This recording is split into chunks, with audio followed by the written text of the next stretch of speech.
I think it's a really interesting question and potentially requires a degree of kind of crystal ball gazing. But I think we see that the Brussels effect is definitely really significant in the digital sphere in particular. As the Commission has really been kind of a thought leader when it comes to this kind of ex ante regulation of tech. Also influenced, I think, by the fact that the EU is such a big market. And therefore EU regulation may impact companies' business models beyond the EU's borders. I think John already mentioned some examples, but we're really seeing other jurisdictions and regulators following the EU's lead. There's implementing regulations in force in many member states for the DMA. Germany, of course, had a kind of a first mover advantage there with their platform regulation.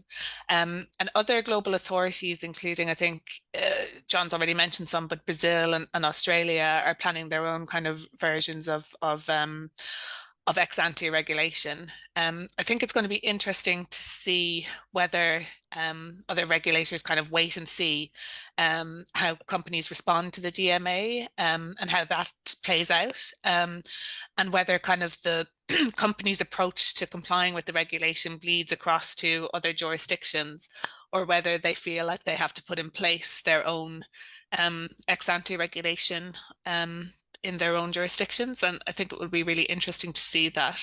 And I mean, we've already discussed places like the UK where there's a similar but different approach being taken. So the regulator is giving itself scope to go beyond the EU and what the DMA is doing.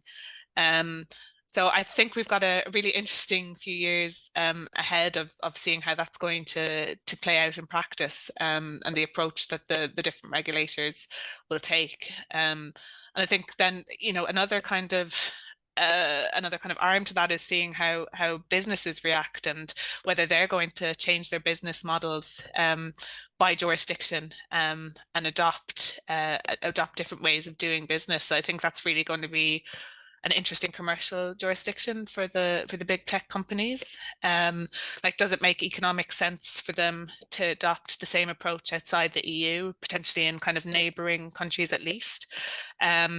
Or will they adopt different approaches because it makes more commercial sense for them to do that? And so I also think that's going to be really interesting. I don't have the crystal ball view on that yet, but I think it's going to be a really interesting time, and there's really kind of pretty complex matrix there for tech companies to consider in terms of how they do business across different regions.